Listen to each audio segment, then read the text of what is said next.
Salam sejahtera, shalom. Assalamualaikum warahmatullahi wabarakatuh. Yang terhormat Bupati Minahasa Utara Bapak Jona J. Ganda SE MAP MSI yang diwakili oleh Asisten 1 Bidang Pemerintahan Desa dan Kesra Bapak Urbase Mayutu bersama jajaran pemerintahan Kabupaten Minahasa Utara yang hadir, yang kami hormati Kepala Dinas PMDD Provinsi Sulawesi Utara Bapak Darwin Muksin Esos, yang kami hormati Koordinator Nasional P3MD Bapak Hasan Rofiki, yang kami hormati. Ya, kita berikan aplaus untuk Bapak Ornas. Yang kami hormati Bapak Koordinator Provinsi P3MD Bapak Green Manreke bersama dengan jajaran PA Provinsi, para camat, para hukum tua, pendamping desa, tenaga ahli, pendamping lokal desa yang telah hadir bersama-sama di sore hari ini. Selamat kita ikuti bersama acara pembukaan Hari Bakti Pendamping Desa tahun 2023. Kita berikan aplaus dengan mulia. Selanjutnya kita akan mengikuti bersama sambutan Bupati Minahasa Utara sekaligus membuka kegiatan Hari Bakti Pendamping Desa Sulawesi Utara tahun 2023 yang diwakili oleh Asisten 1 Bidang Pemerintahan dan Kesra Bapak Urbase Mayutu.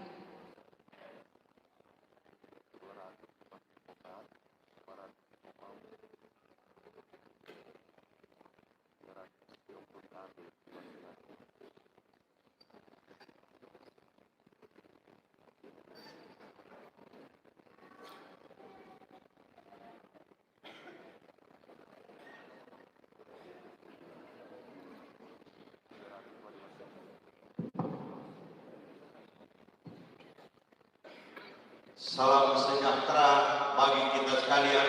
Shalom. Damai di hati.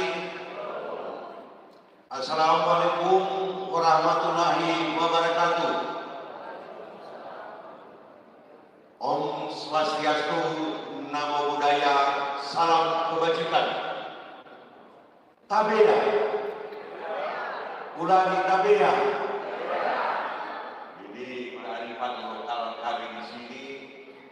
Jadi harus tetap dilestarikan.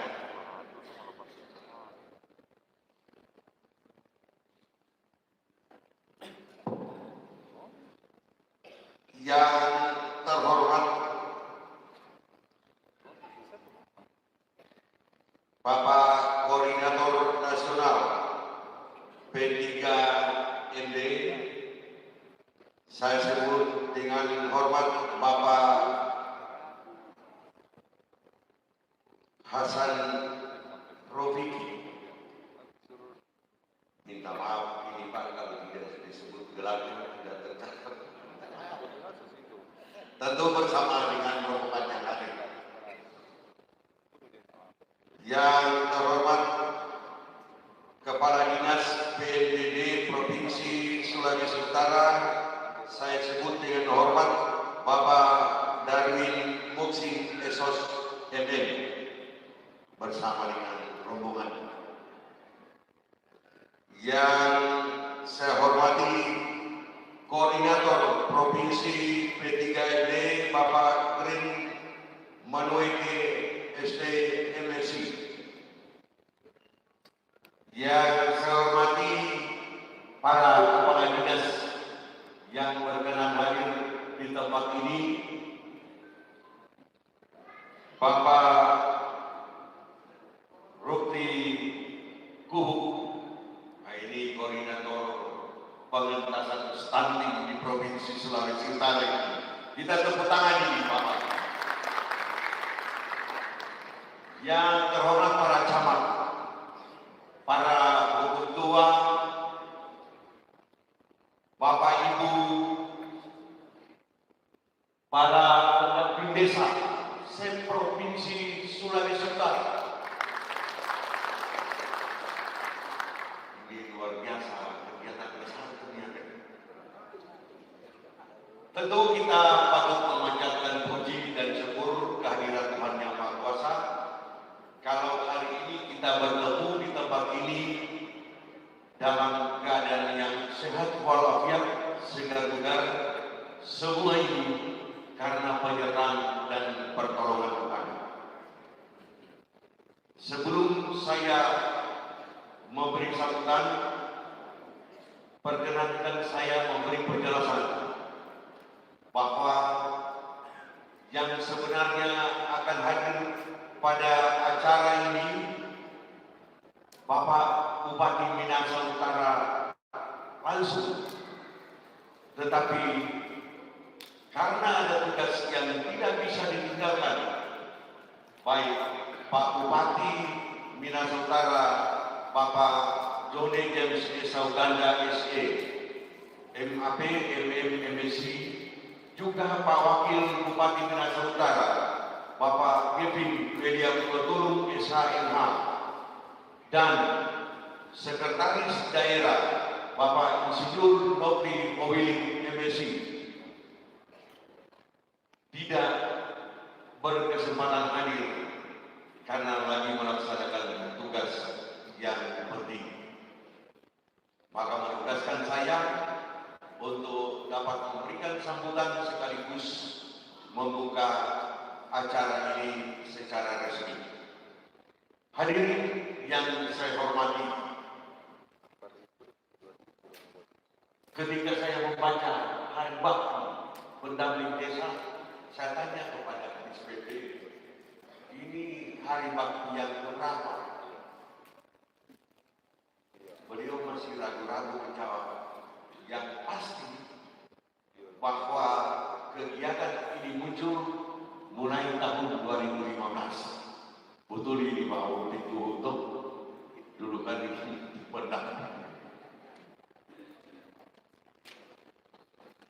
Itu berarti bahwa kegiatan ini sudah lama berjalan, tetapi secara resmi berkumpul seperti ini mungkin baru beberapa kali dilaksanakan.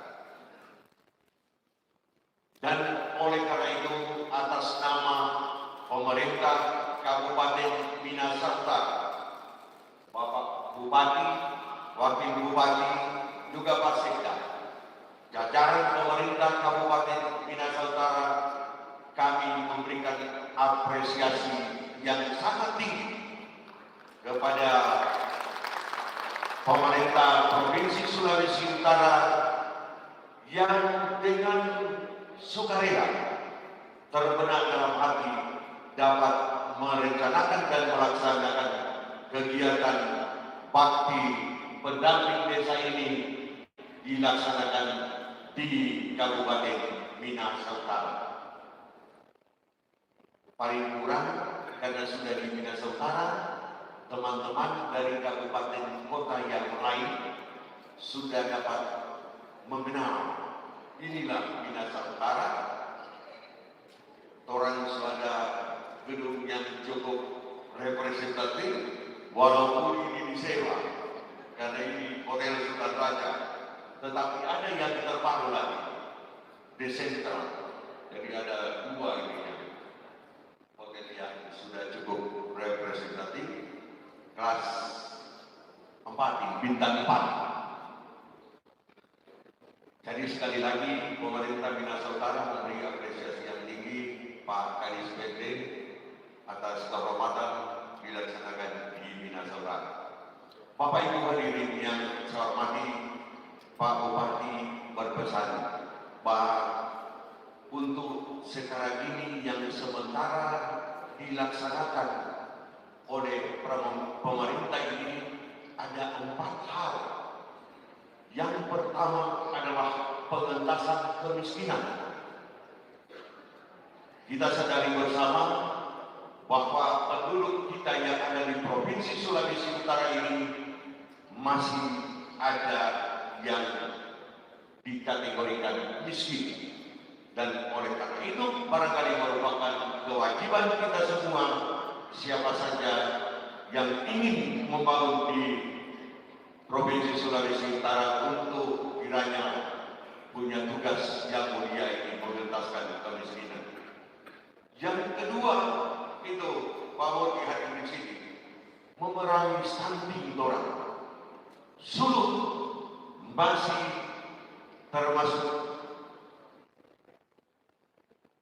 pada kategori stunting yang tinggi dan akhir-akhir ini sudah sangat menurun karena ada penanganan secara serius.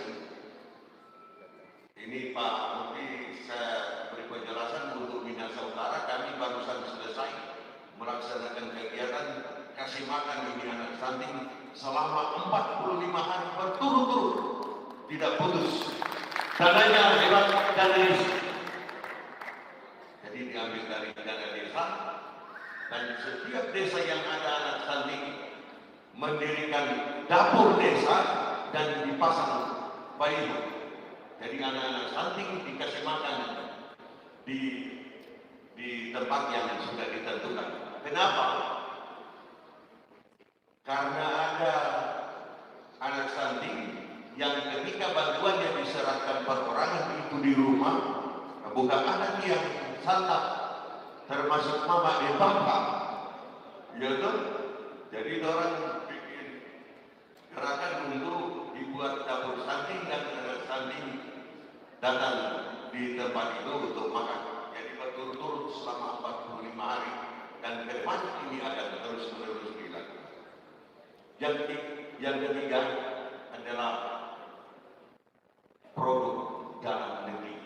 Aku cinta Indonesia, sehingga kepada semua pemerintah daerah ini diusahakan untuk kiranya dapat berbelanja menggunakan produk dalam negeri. Itu, dan yang keempat adalah realisasi anggaran. Jadi harus digenjot bagi pemerintah daerah untuk kiranya dapat menyerap anggaran secara cepat karena tahun anggaran sudah akan berakhir, dan kiranya berdasarkan ketentuan peraturan yang berlaku. Itu adalah 4 hal yang jadi penekanan pemerintah daerah khususnya di Kabupaten Minahasa Utara. Hadirin yang saya hormati, saya kira ini hal-hal yang dapat disampaikan sambil berharap ke depan kepada Bapak Ibu yang adalah pendamping desa, yang tentunya terkait di dalamnya ada program dana desa dan alokasi dana desa yang dikucurkan oleh pemerintah, kiranya ini dapat dimanfaatkan dengan baik, termasuk di dalamnya oleh karena pendampingan yang profesional. Kita tepuk tangan para pendamping ini kalau profesional di lapangan, di desa-desa, bekerja sama dengan pemerintah desa, niscaya program dana desa yang dikucurkan oleh pemerintah pusat ini akan berhasil. Kita ingat program Pak Presiden, satu desa satu produk. Sekarang ini kalau kita akan evaluasi, ada desa yang kebanyakan desanya tidak ada produk. Ada begitu banyak diberikan bantuan untuk BUMDes yang ada di Provinsi Sulawesi Utara, tetapi kegiatan produk yang menonjol yang tentu akan diakomodir baik oleh pemerintah atau lembaga lain yang cari pemasarannya keluar, tapi tidak ada yang boleh pasarkan. Orang cuma duduk baku hantam karena sesungguhnya permintaan pasar ada, tetapi orang tidak dapat menciptakan produk yang ada di daerah-daerah. Bapak Ibu hadirin yang saya hormati, saya kira ini sambutan yang dapat saya berikan, dan karena diminta membuka kegiatan secara resmi, maka dengan memanjatkan puji dan syukur kepada Tuhan Yang Maha Kuasa, maka pada hari ini, hari Rabu, tanggal 11 Oktober 2023, tepatnya pukul 17.10, saya membuka kegiatan Hari Bakti Pendamping Desa tingkat Provinsi Sulawesi Utara di Kabupaten Minahasa Utara ini secara resmi. Hadirin yang terhormat, saat ini kita akan mendengarkan bersama sambutan Koordinator Nasional P3MD, kami sebut dengan hormat Bapak Hasan Rofiqi. Kepada Bapak disilakan.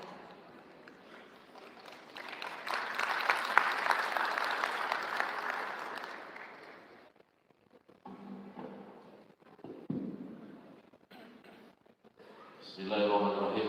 Assalamualaikum warahmatullahi wabarakatuh. Salam, selamat sore, salam sejahtera untuk kita semua. Om Swastiastu, Namo Buddhaya, salam kebajikan. Bapak Ibu sekalian, pendampingan desa ini salah satu amanat dari Undang-Undang Nomor 6. Undang-Undang Nomor 6 sendiri, kalau kami melakukan pemberdayaan, dipahami bukan reformasi, tapi ini adalah revolusi. Perubahan besar arah pembangunan yang tadinya desa hanya sebagai objek, sekarang menjadi subjek. Undang-undang mengamanatkan bahwa karena desa biasa jadi objek, sekarang jadi subjek, maka harus didampingi. Tetapi pendampingan melekat di pemerintahan, baik pemerintah pusat, pemerintah provinsi maupun pemerintah daerah, dan dapat dibantu oleh tenaga pendamping profesional. Itu hakikatnya keberadaan. Dari sejak 2015, Kementerian Desa menginisiasi, mengambil peran, mengambil kebijakan untuk merekrut pendamping. Karena pada saat dilemparkan ke pemerintah daerah untuk opsi perekrutan pendamping ini atau mengadakan pendampingan ini, tidak bisa dipastikan seluruh daerah siap untuk melakukan pendampingan. Sehingga Kementerian Desa dengan segala macam keterbatasan mengambil keputusan untuk merekrut dan mengelola pendampingan. 2015 sampai 19, anggaran Kementerian Desa didekonsentrasikan kepada pemerintah provinsi dengan beberapa kewenangan yang diserahkan kepada pemerintah provinsi. Tetapi mulai tahun 2020, dekonsentrasinya dicabut kembali dan dikelola langsung oleh Kementerian Desa.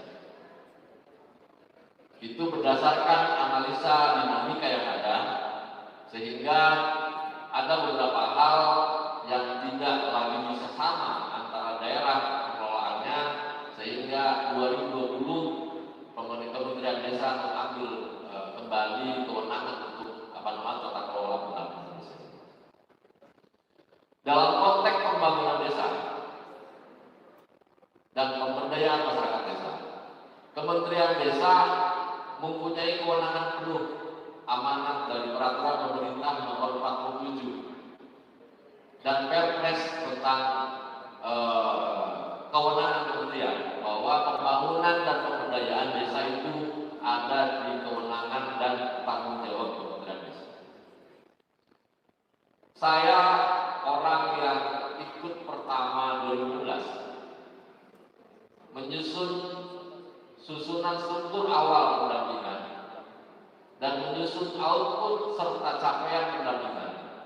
Tidak pernah membayangkan, tidak pernah merencanakan pendamping itu akan terlibat dengan dana desa. Karena pendamping ini adalah pihak luar yang mendampingi pengelolaan pemerintahan di desa. Tetapi berjalannya waktu, seluruh kementerian dan presiden meminta Kementerian Desa untuk mengkolek, mengkombinasikan terkait data dana desa. Sehingga teman-teman merasakan semakin ke sini kita tanggung jawab besar kita adalah bagaimana mengkoordinasikan, mengkonsolidasikan terkait perkembangan dana desa itu sendiri. Yang selanjutnya, sebuah prestasi besar. Desa-desa yang ada di Indonesia, kita periode kedua saja pemerintahan Pak Jokowi, 2019 jumlah desa yang mandiri itu hanya 845 desa.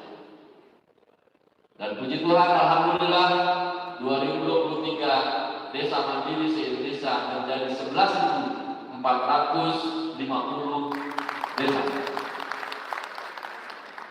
Ini bukti keberhasilan kita menghantarkan, mendampingi proses perkembangan desa dari desa tertinggal naik menjadi desa sangat tertinggal, naik menjadi desa tertinggal, desa berkembang, desa maju dan desa mandiri. Jadi di Sumatera Utara, di Sulawesi Utara ini sekarang 2023 sudah 0 desa sangat tertinggal. Terutama Pak Kadis, Pak Asda, ini adalah kerja baik antara pemerintah daerah dengan teman-teman pendamping desa. Karena tidak mungkin teman pendamping sendiri yang mendampingi desa, pasti harus berkoordinasi, berkolaborasi dengan yang lain, terutama pemerintah daerah. Masih ada PR. Sekarang masih ada 25 desa di Sulut ini yang desa tertinggal. Mudah-mudahan ke depan kita bisa antarkan desa-desa tertinggal ini menjadi desa berkembang, menjadi desa maju dan desa mandiri. Amin. Bapak Ibu sekalian, hari bakti pendamping desa ini dicetuskan oleh Diskuti dalam rangka menguatkan ikatan profesi kita sebagai pihak, sebagai warga negara yang andil dalam proses pembangunan dan pemberdayaan masyarakat desa. Sengaja Pak Menteri mengukuhkan tanggal 7 Oktober sebagai hari pendamping desa ini untuk menjadi sebuah momentum bagaimana kita merefresh kembali, menyatukan langkah kita ke depan supaya dalam proses pendampingan dan pemberdayaan masyarakat desa itu terus berjalan ke arah yang lebih baik. Kemarin di perayaan puncaknya di NTT, saya mengikuti acara di Timur Tengah Selatan, ternyata daerah sangat dingin, dan Pak Menteri duduk bersila bersama teman-teman TPP menyampaikan bahwa, menggambarkan bahwa pendamping itu tidak ada bedanya, tidak ada beda tingkatan dengan masyarakat. Kita pendamping harus bersama-sama di bawah bersama masyarakat. Pendamping bukan atasannya masyarakat, apalagi atasan pemerintah desa, tapi kita bersama-sama masyarakat. Pesan beliau, terus tingkatkan kinerja kita, tingkatkan kekompakan kita. Karena kalau kita bisa kompak, bisa bersatu, apapun yang kita inginkan perubahan untuk desa yang lebih maju, desa mandiri, pasti kita bisa lakukan. Dan beliau berjanji 2024 perayaan Hari Pendamping Desa seluruh Indonesia akan diundang ke Cibubur untuk melakukan kemah bersama di Cibubur dalam rangka Hari Bakti Pendamping Desa.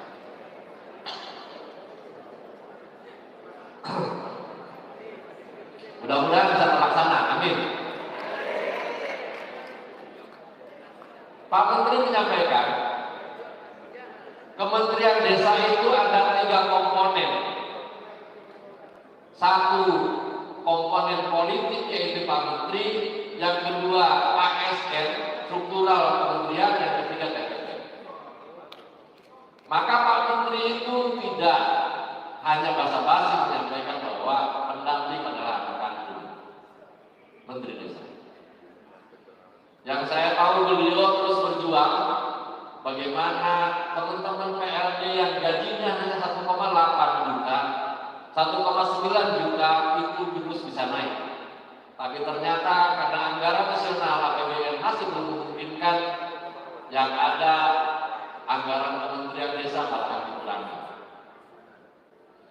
Tapi wujud komitmen Pak Menteri untuk pendamping ini, walaupun Bappenas Kementerian Keuangan setiap tahun menanyakan, Pak Menteri kapan pendampingan ini selesai, tapi Pak Menteri terus menganggarkan untuk pendamping desa, terutama untuk desa. Jadi jangankan kita disetujui naik, yang ditanyakan adalah kapan pendampingan berhenti. Tapi Pak Menteri Desa masih komitmen, selagi saya menjabat sebagai Menteri, maka pendamping desa harus tetap ada, dan beliau berharap sampai umur hidup pendamping desa harus tetap ada. Sekarang anggaran Kementerian Desa 2,7 triliun, 1,6-nya sudah untuk gaji pendamping. Jadi tinggal 1,1 triliun yang dikelola oleh kementerian untuk mengelola kementerian. Tapi Pak Menteri tetap anggaran pendamping desa jangan dikurangi. Karena anggaran pendamping desa ini tergantung menteri mengajukan atau tidak ke Bappenas executive. Sehingga tergantung siapa menterinya yang memperjuangkan kita, anggaran pendampingan ini tetap ada di tahun depan.